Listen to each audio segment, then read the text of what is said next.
Welcome to Constitution of India course. In this course, you are going to learn the basic principles and provisions of Indian Constitution. Before we begin, you need to ask two questions. You're here to get a professional training to engineer something. So why should you bother about this course? Why did AICTE ask you to know something about Indian Constitution? And the second question you need to raise is, what will you learn in this course? In fact, these why and what questions must be raised with respect to any course you are joining. Here, you should pause this video for 2 minutes and try to think of your own response as to why and what questions. So I hope you got your response. You are sensible enough. Now compare your response with the response I'm going to talk about now. We are living in a modern democratic state, India, that is Bharat. It is one nation under a very powerful union government in the center. In terms of the other administrative units, the government percolates down to the level of panchayats and municipalities. The formation and activities of the government are based on certain foundational values and laws. Every sphere of your life is influenced by the decision taken by the government. Is it not therefore necessary to be aware of these values and laws which are foundational to the formation of all governmental units and their activities? Another reason could be this. Every citizen of at least 18 years of age is entitled to participate in the process of election. You are supposed to elect your representatives, and you know that these representatives join to form the system of top governance. Is it therefore not necessary to know their roles and responsibilities? Unless you know what is their constitutional responsibilities, how can you decide whether they are doing their job properly or they are capable enough to do the kind of job expected of them? Now, as of now, the failure of voters is evident in seeing the problematic persons or not well educated getting elected as representatives and becoming even ministers. This is so despite the fact that Indian constitution is among the best constitutions of the world.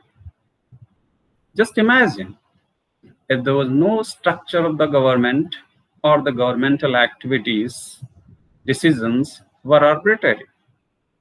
For instance, how would it look like if the President of India appoints the Prime Minister in the way the 6th century BCE Persian King Darius I was appointed? What happened then was something like this. A person named Gaumata rebelled against the king Cambyses, the son of Cyrus the Great. The king was killed by Gaumata.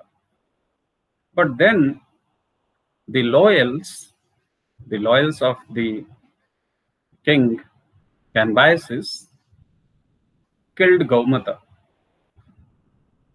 And they were 7 in number. Now they assembled and they decided that now since the throne is empty, so who will occupy the chair? Who will occupy the throne? Who will be the next king? In order to arrive at decision, what they decided was really very funny. They said that, okay, from now on, whose horse neighs first, that person will become king among themselves.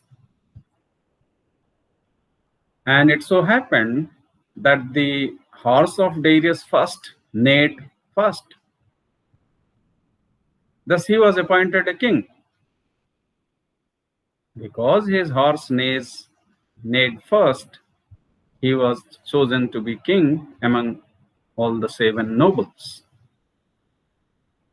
Incidentally, he turned out to be an exemplary king that we all know by looking into the history. But look at the way he was selected. How would you feel if the President of India decides secretly in his mind that he will appoint that MP, the Prime Minister, who happens to wear a green kurta in the first meeting of MPs?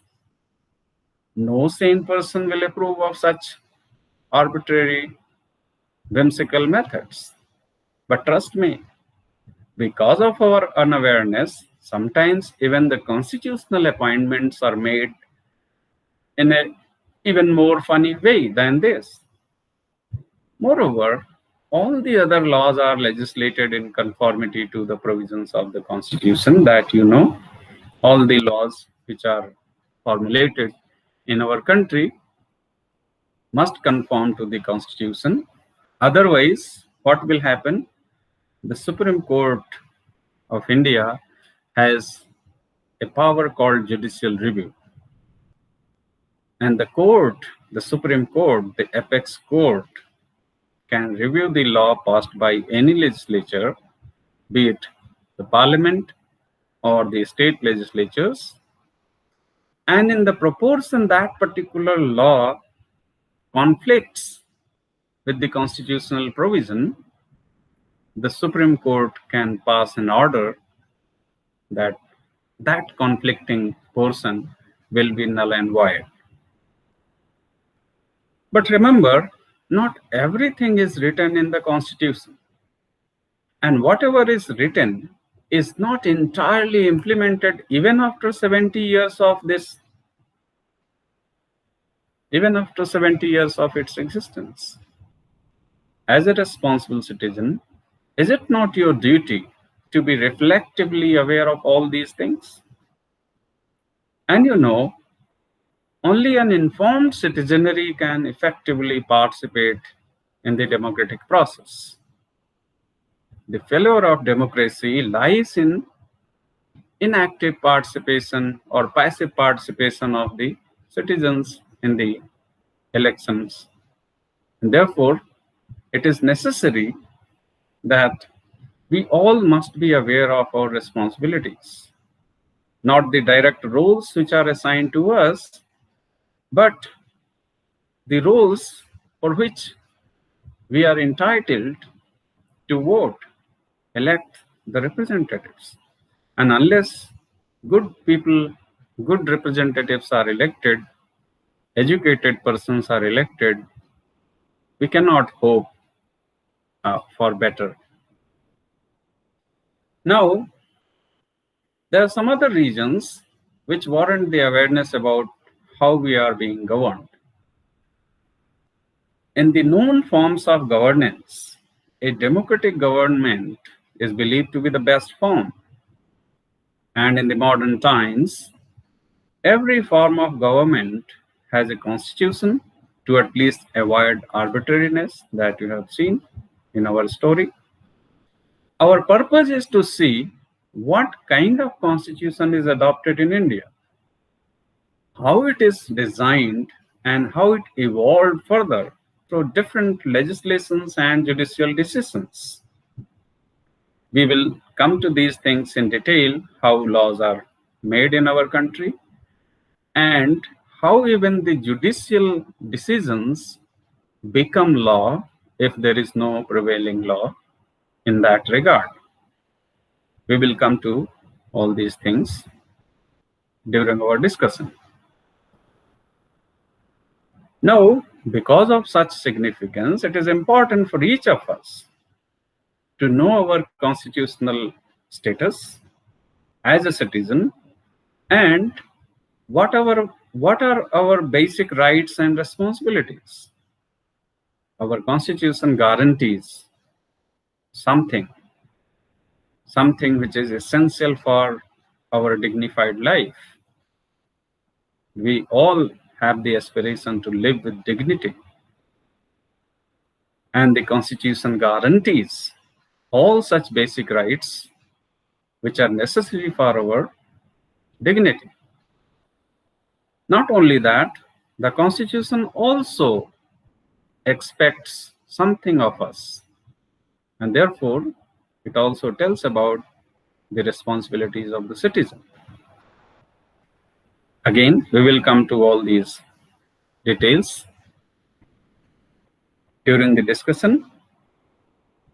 Now, we need to know what are the remedies available in the case of the violation of our rights, or what may happen if we fail to carry out our constitutional duties.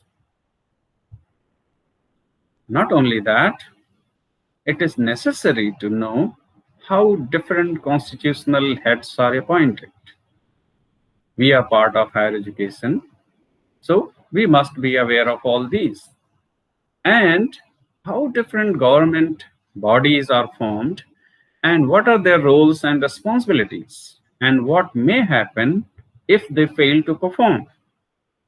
An awareness regarding how the laws applicable to us are made is essential.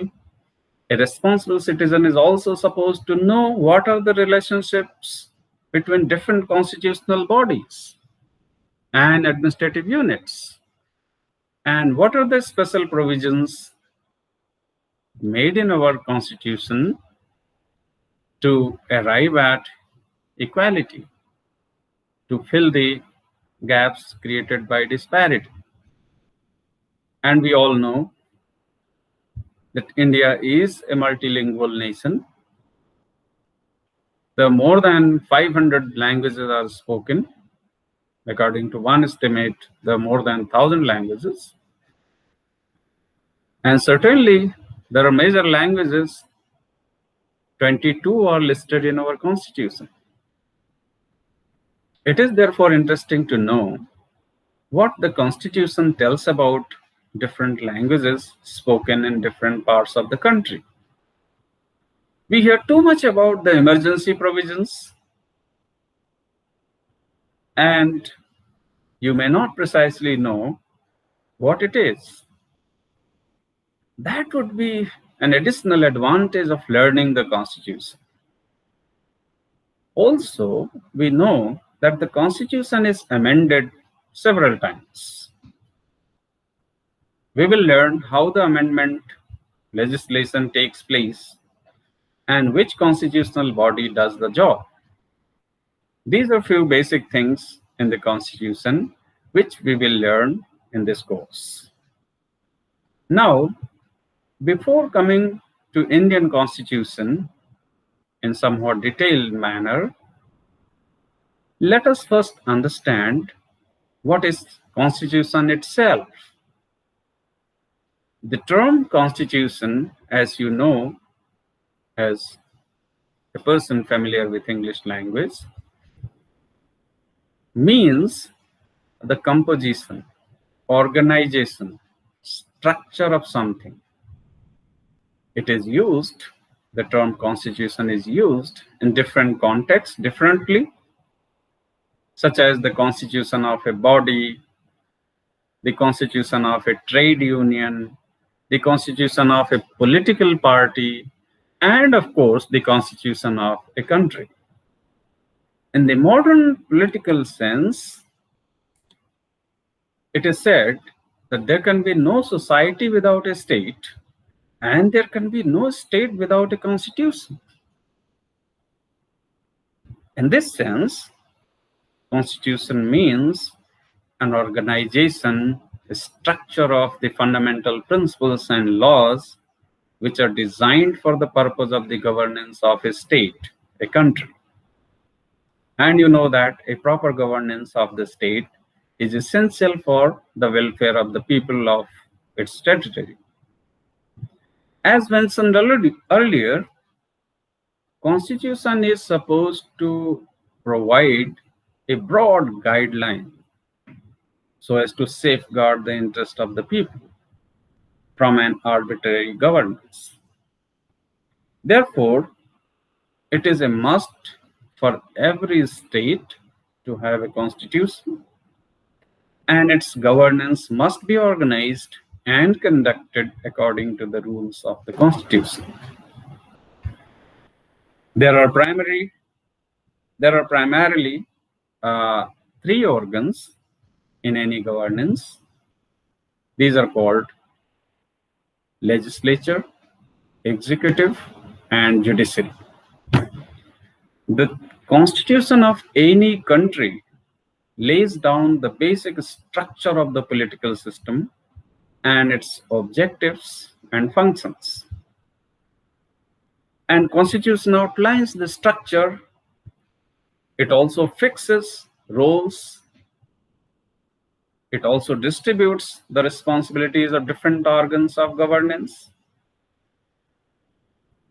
A constitution is, however, not merely a collection of principles and precedents of laws, which the people are supposed to just obey. As we have seen, it guarantees certain basic rights to the people of the nation, and also it defines the relationship between the people and the government. Now, there are various expressions used to refer to constitution, such as it is the rules of the state. It is the instrument of the government. Constitution is the fundamental laws of the land, and the like. In most of the cases, it is in written form, such as our own constitution, the Constitution of India. In some other cases, it is not written exactly, but it is contained in the form of different maxims, usages, precedents, customs, legal proceedings, decisions of the courts, and laws passed by the legislature time to time. For example, the Constitution of United Kingdom, Britain, is not a written constitution. It doesn't mean that there is an arbitrary governance. In fact, UK is supposed to be the hub of what we call parliamentary democracy. So their constitution is not in a book form. Instead, it is in the form of different legislation and conventions, and the judges take into account all these when they pass on any judgment. The various kinds of constitution depending on different forms of governance, but in our time, what is important is that every state has got a constitution. Be it a democracy, within democracy, it may be different forms of democracies, or it could be a dictatorship, but all civilized countries have constitution. Now, considering all the constitutions of the world, some are evolved in time. There was different historical stages of the revolution. And some are basically designed, drafted by a group of responsible individuals or the constituent assemblies. For example, the Constitution of India is drafted by the Constituent Assembly of India.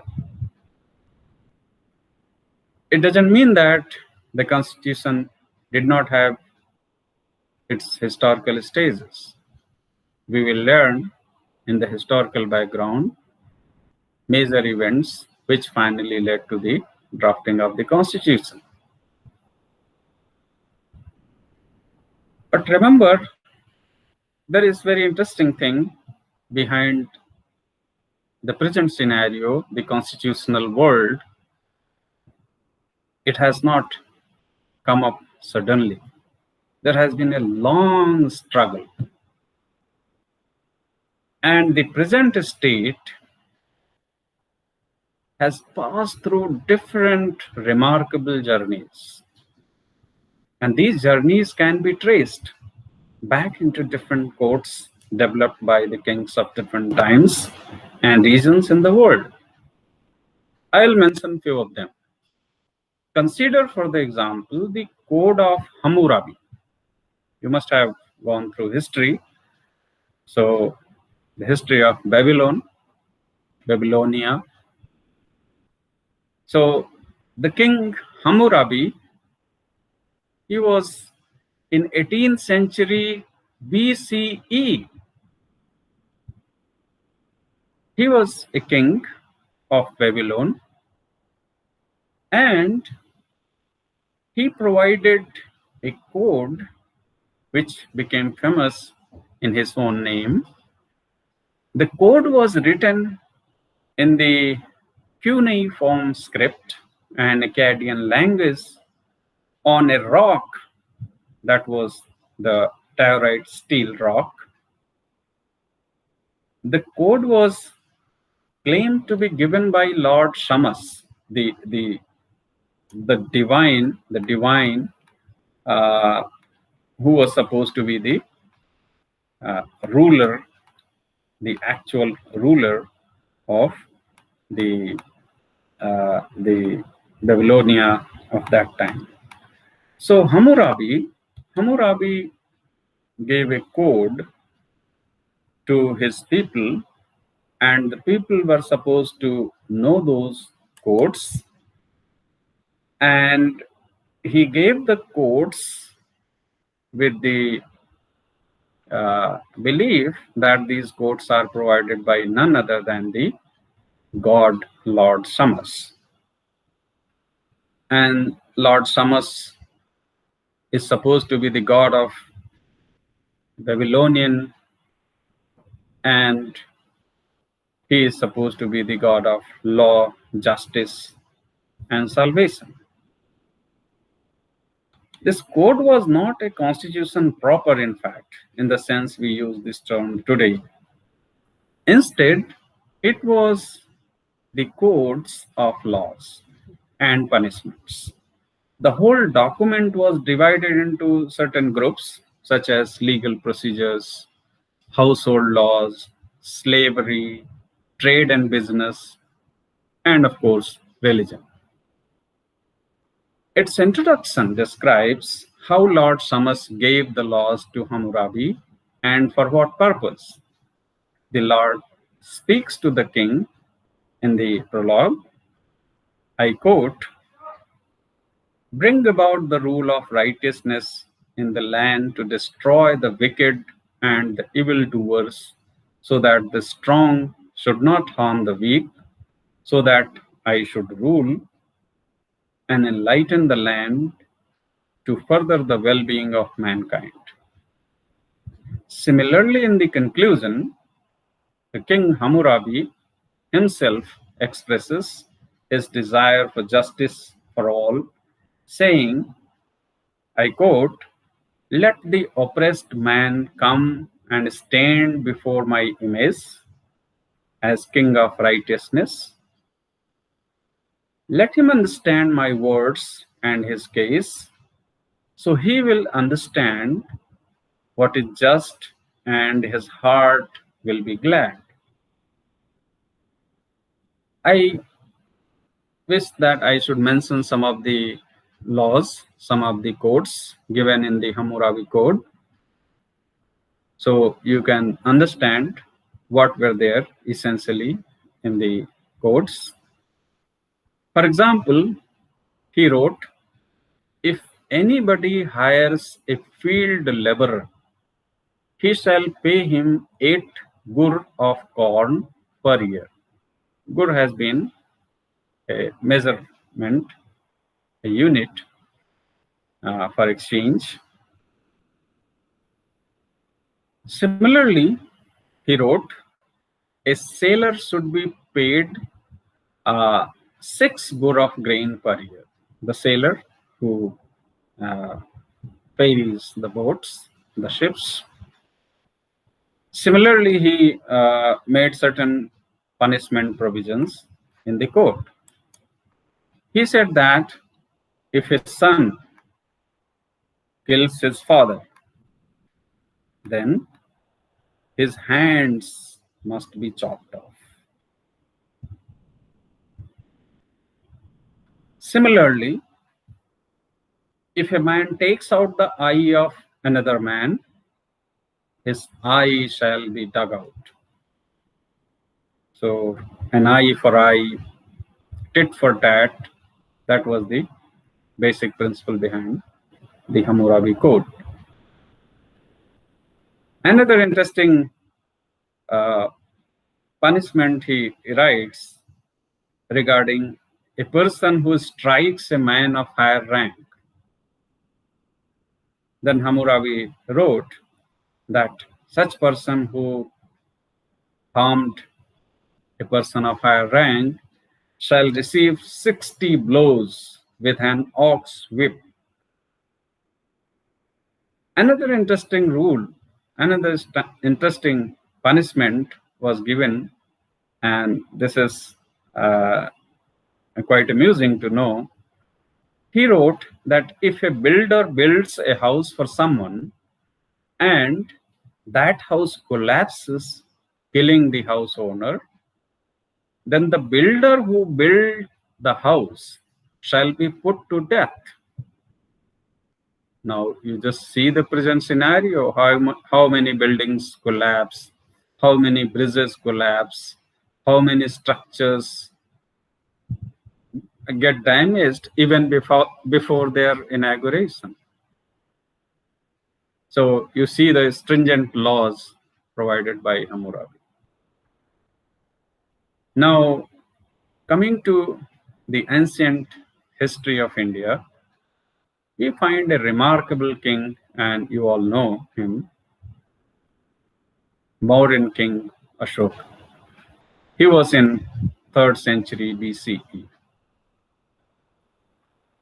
So Ashoka